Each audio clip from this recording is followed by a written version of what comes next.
John Lund as Johnny Dollar. Are you the man from Hartford? Huh? What was that? Are you the insurance investigator? Yes, that's right. You're here about the Emil Carter shooting? Yes, who is this? This is Janice Late. Is this a gag? No, it isn't a gag. Oh, it's about time you gave yourself up, isn't it? No, I won't, because I didn't kill him. Then why did you take a run out? I don't know. I've done everything wrong, but I didn't kill him. I want to talk to you if you'll promise not to go to the police first. All right. I can promise that. How can we work it so I'll be sure? You'll have to take my word for it. I'll meet you any time you say.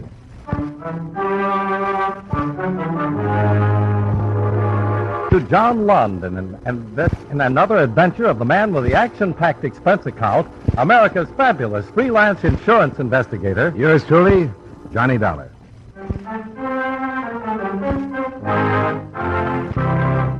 Expense account submitted by Special Investors, Columbia All Risk Insurance Company, Hartford, Connecticut. The following is an accounting of expenditures during my investigation of the Emil Carter matter.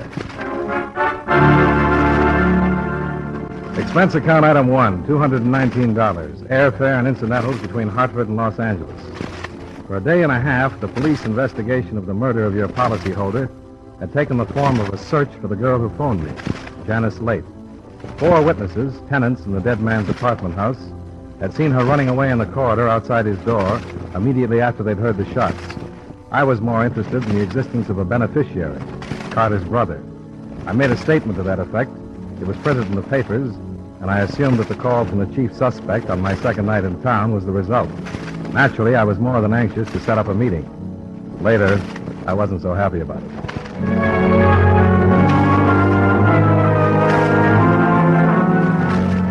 According to arrangements, I cabbed out to the harbor section, a suburb called San Pedro. There I found the address she'd given me, a sporting goods shop in front of which I was to be picked up.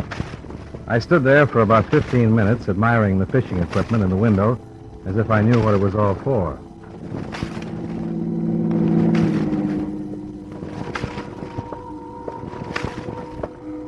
You got a match, mister? Huh? Oh, yeah.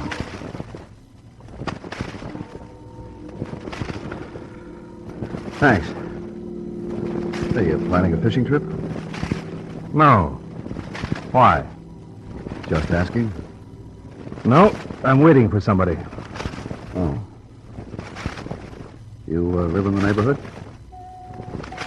No. I'm from Hartford, Connecticut. I guess you're the man I'm looking for, down there. What about the girl that phoned me? I thought she was going to show. She changed her mind. I'll take you to her. Come on, there's a cab around the corner. The cab turned away from the business district and continued along the waterfront toward the ocean. The man, slumped in his corner, looked almost bored, except for the fact that he smoked one cigarette after another. It was a silent trip, and in the occasional flare lit up by his smoking, I tried to study his face. It was dark, flat-featured, and at the moment, sullen. He could have been a seaman, a milkman, a mechanic, or one of the bodyguards Emil Carter had allegedly employed.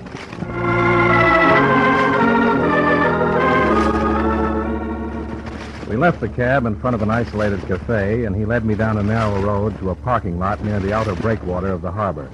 In the single car on the lot sat Janice Late. Go on, get in, brother. He did come alone. You weren't followed. Ask him. He's gotten out of the habit of trusting people, so I didn't want to stay. I told you could count on my coming alone. I did. Maybe you deserve it, maybe you don't. What do you mean? I've read about your background, your education, start of a good career as a dancer. I can't figure how a girl like you could get mixed up with somebody like Emil Carter. You stood here a month ago to knock that into her head. Stop it, Frank. That doesn't do any good now. It never did. I didn't kill him, Mr. Dollar. I swear I didn't. Then why have you done everything that a guilty person would do? You were seen running away from the scene and getting into your car. You abandoned that. A cab driver remembers picking you up a block from where it was found. Everything you did has been done by scared killers before. I know. I did everything wrong. But I didn't kill him. I wasn't even in his apartment. To match all the testimony that says you did kill him, can you put your hands on any that says you didn't? No.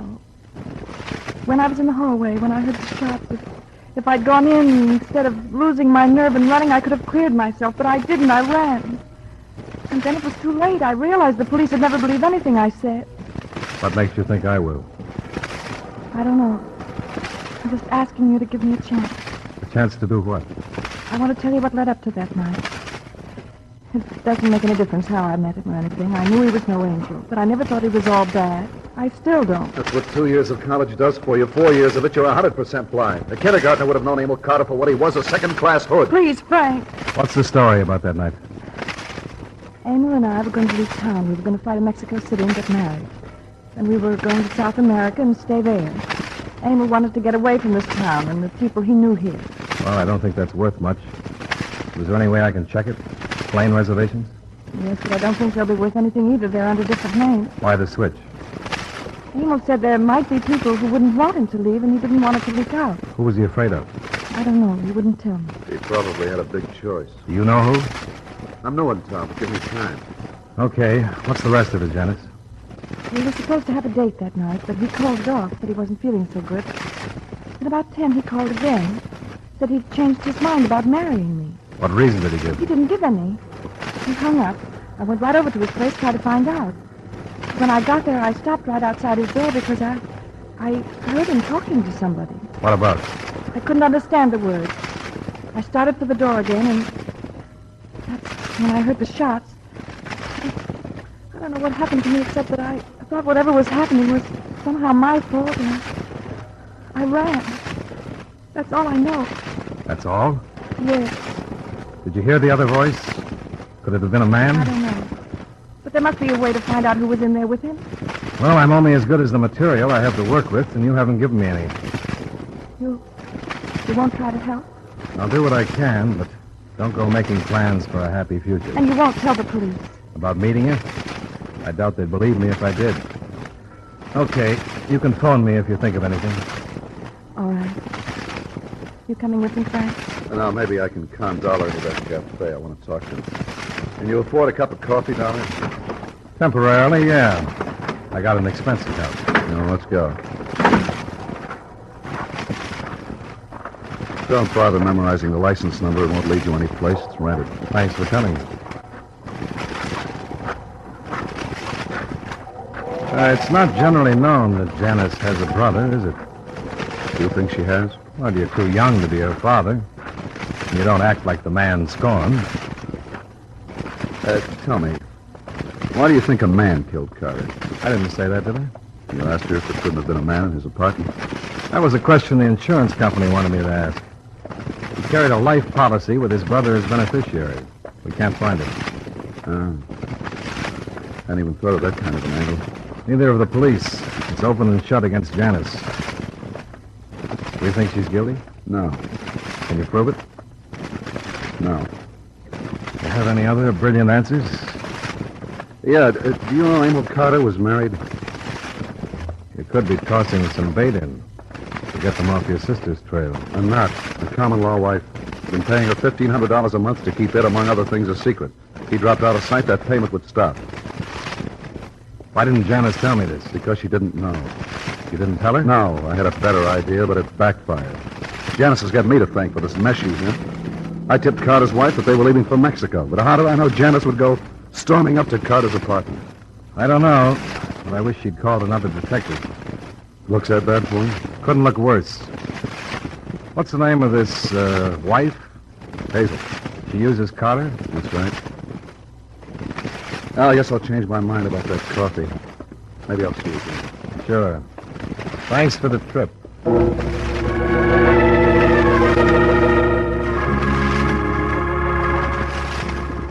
I cabbed back to town, but to my hotel, not the police. I had no idea of sharing with them the vague hearsay evidence that had been given me that night. It seemed to me the logical place to go was back to the tenants of Emil Carter's apartment building. I did, the next morning. And the developments that followed paint a fairly true picture of that hindrance to accurate investigation, the average eyewitness. I won't bother quoting all four at the address, but Mr. Samuel Nelson will serve as a composite. Why, yes, Mr. Dollar. I'm glad I can be of some service. I'll do anything I can. Well, thanks, Mr. Nelson. I've just come from talking with Mrs. Roberts down the hall. Oh, yes. Didn't you say that she was already in the corridor when you got there the night of the shooting? Well, yes, she was. Well, she seems to think now that you were there before she was. Oh, but she's wrong. I remember distinctly. I went out, and as you know, the Roberts apartment is across and to the rear of the one Mr. Carter lived in. You were looking toward the rear of the building? Yes. Why, the first person I saw when I went out was Mrs. Roberts standing there.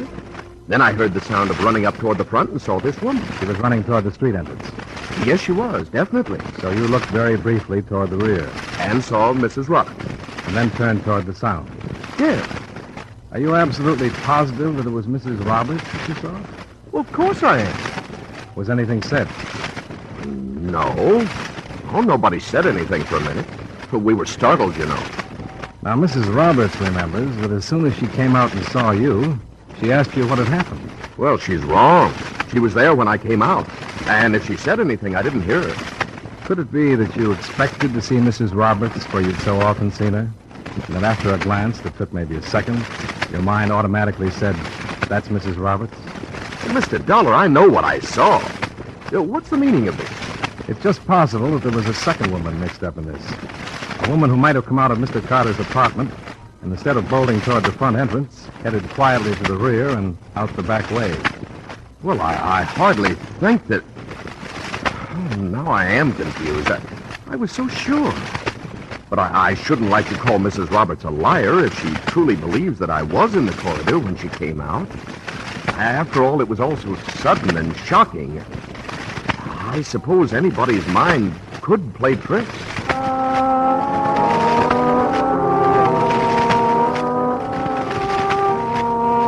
In less than an hour, 4 positive witnesses had broken down in the face of doubt.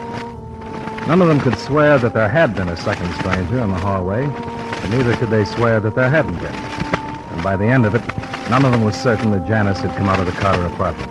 I wondered how the police would react, and I found out from the man in charge of the investigation, Lieutenant Scott, Central Division Homicide.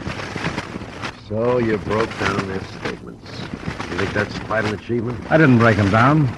I asked them if they were sure of what they'd seen, and they said they weren't. Well, I'll lay you 10 to 1 that if I had time, I could go out there and make them swear that their first statements were true.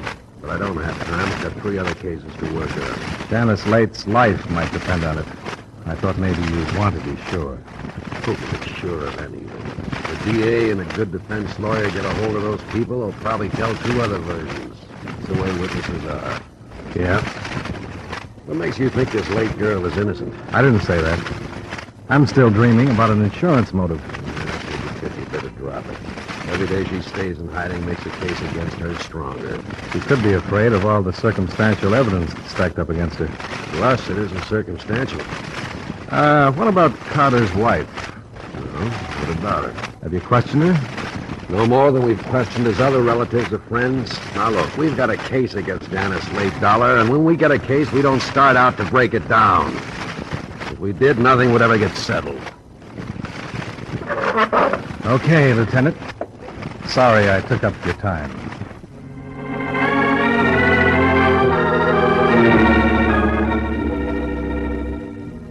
I knew I didn't have a chance of stirring up the police without something positive to offer.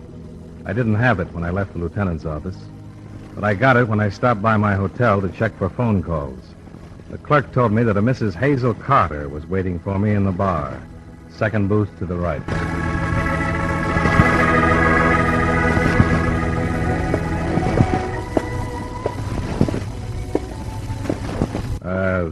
Mrs. Carter? Yes? My name is Dollar. Oh, yes. Would you like to sit down? Thank you. Why did you get in touch with me? I think we have a common problem. The death of my husband. I thought you didn't talk about the marriage. I haven't for a long time. Not because I didn't want to. But I have been notified by the brother of Janice Late that I was called a possible suspect. Yes, your name did come up. Naturally, I'd like to do away with that suspicion. With a semi-legal arrangement that comes close to blackmail, I can't say that I blame you. How do you plan to do it? I want you to tell me how to go about offering a reward for any help in bringing about the arrest of Janice Late. Reward or the price of getting the pressure off you. Couldn't we go to your room to talk about it? Sure, Mrs. Carter. I'm anxious to hear the amount we're bargaining for.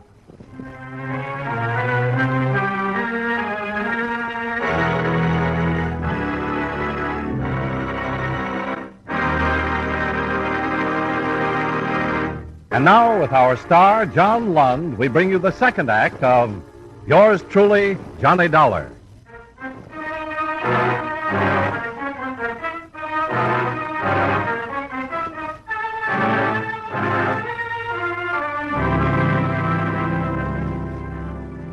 Mrs. Emil Carter was a rather plain, brown-haired woman who appeared to be slightly older than her dead husband.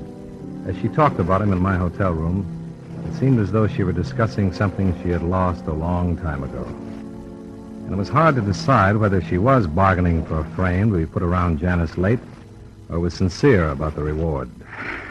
I knew that sooner or later the truth about our marriage would come out. So I was almost relieved when Janice's brother phoned and said that he told you. Then at least I had someplace to go. You always had the police. I've heard that in these situations, widows are almost automatically suspect. Well, in your case, that's not hard to understand, is it? No, I suppose not. You knew your husband was leaving the country. Yes, You knew that his $1,500 a month payoff to you was likely to stop. yes, but I don't see how killing him would change that. I know this isn't the time to think of myself, but with him gone, there's nothing for me. He left me nothing. Then there's the chance you were just plain in love with him and didn't want him running off with someone else. I was in love with him. But during the years of being separated from him, I've gotten over any feelings of jealousy. When I heard that he was leaving, I talked to him on the telephone. For the first time in months, I asked him if he realized what he was doing. How leaving me could be used against him by the people who hate him. Do you have any particular people in mind? I think it's fairly well known that Emil had enemies. And I don't know why they aren't being questioned. Because the witnesses in the apartment house saw at least one woman leaving the scene. Nobody saw a man. Then that woman was Janice Late. And I want to offer $5,000 if it will help arrest her. If you aren't interested, I'll go to the newspaper. I think you'd better, Mrs. Carter. When you lay it in front of me, it sounds too much like a pitch.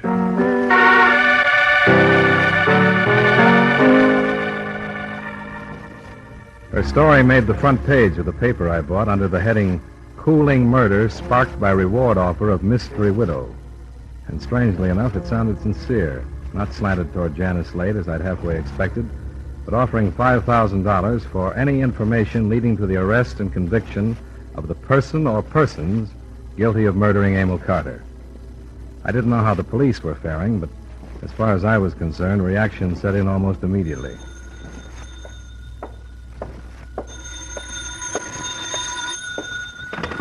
Johnny Dollar. This is Janice Late. Oh?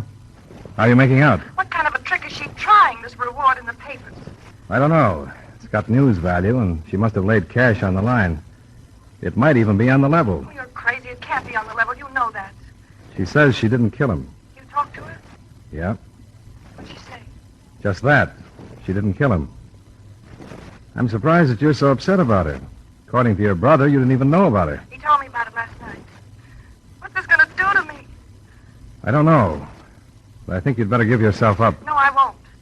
There's too much against me. The police don't care that I didn't kill him. They don't care who they get, just so they get somebody. So they'll have to find me. The longer you stay out, the worse it looks for you. Now listen to me. The witnesses who saw you outside Carter's apartment aren't sure now that they didn't see somebody else, too. On the strength of that, give yourself up. Maybe we can do something with it. No. I'll have to think. I'll have to talk to Frank. I don't know what this reward's going to mean. I'll have to think. I'll call you back.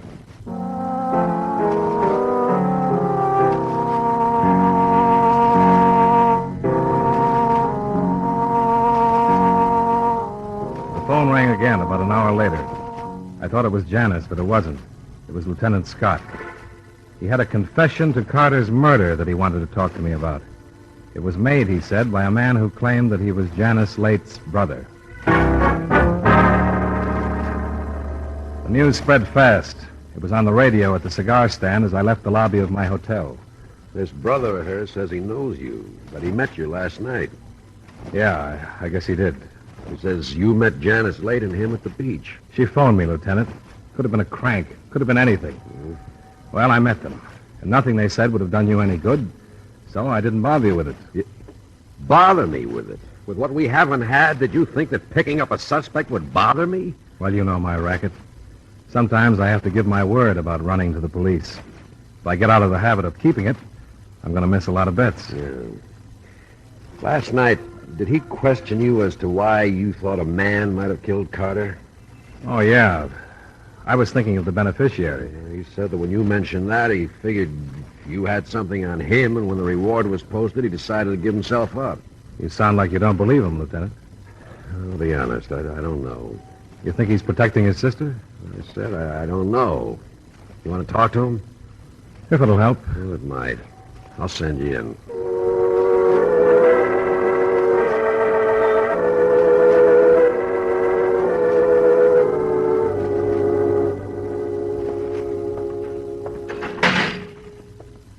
Hiya, Dolly. Yeah, I hope I didn't put you on the spot by talking about last night. Oh, that's not important. But I was surprised to hear about this. Yeah. I'm surprised, too. What do you mean? Well, about the whole thing. Never thought I'd go this far. To get rid of people who were hurting you. Murder is pretty far. You think it was worth it? Who knows? But I had to get her away from that overrated punk. I didn't shill for 10 years to see her tie up with a guy like that. Been taking care of her that long? Long? I'm not beefing. I was a kid with nobody taking care of me, and I wasn't going to let that happen to her. Maybe I spoiled her, I don't know, but after going that far, I couldn't stop when Carter got a hold of her. I don't think you killed him. Neither did that cop, but I did. When I found out he was taking her out of the country, I went up there and had it out with him. I thought you told me you called his wife. I did, but she wouldn't do anything, so I said I would. She told me she went to see Carter. Talked to him about how wrong it was. Well, that's not what she told me. What then? Well, I went there about 9:30, told him to stay away from my sister, and he laughed at me. So I killed him. After you killed him, what did you do? I just stayed in the apartment until I figured the time was right. And then I looked out the door, and people were out of sight. I left. The back way? Yeah, that's right. What street did you come out on? Franklin Avenue. Mm-mm.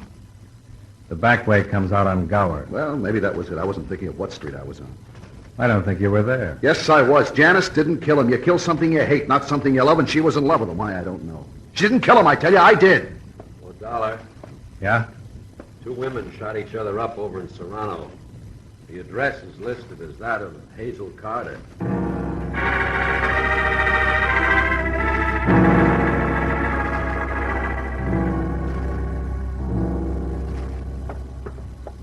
Hi, Lieutenant. Hello, Doc. Everything under control? I think so. How are they? They're both still alive. That's about all. Here's the late girl over here.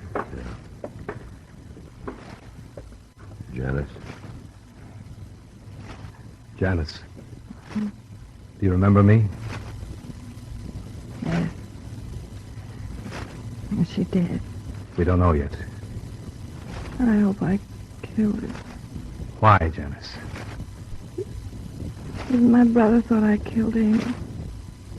He tried to save me by lying.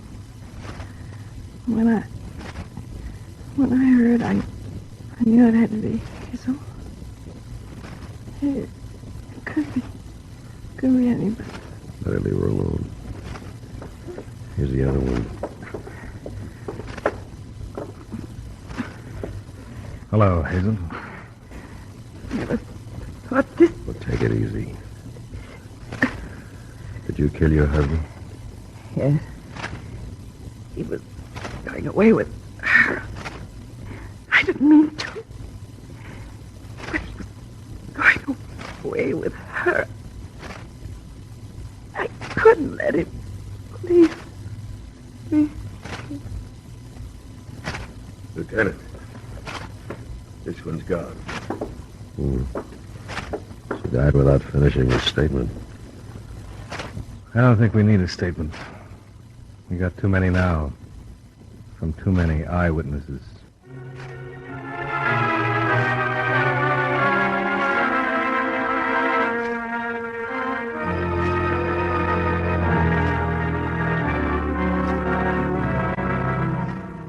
Expense account item 2, $134, miscellaneous. Item 3, same as item 1, transportation back to Hartford. Expense account total, $572. Remarks? Well, I was wrong right from the beginning. I'm not making excuses for it, but I wasn't as far wrong as the brother, Frank. If his false confession had ended it, he wouldn't have taken the rap for his sister, who he thought was guilty, but for Hazel Carter, who he was afraid was innocent. Yours truly, Johnny Dollar.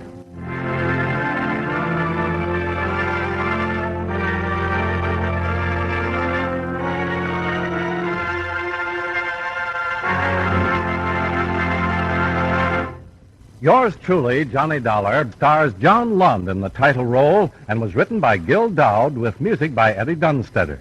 Featured in tonight's cast were Mary Jane Croft, Hy Averback, Frank Nelson, Mary Lansing, and Hal March. Yours truly, Johnny Dollar, is produced and directed by Jaime Del Valle.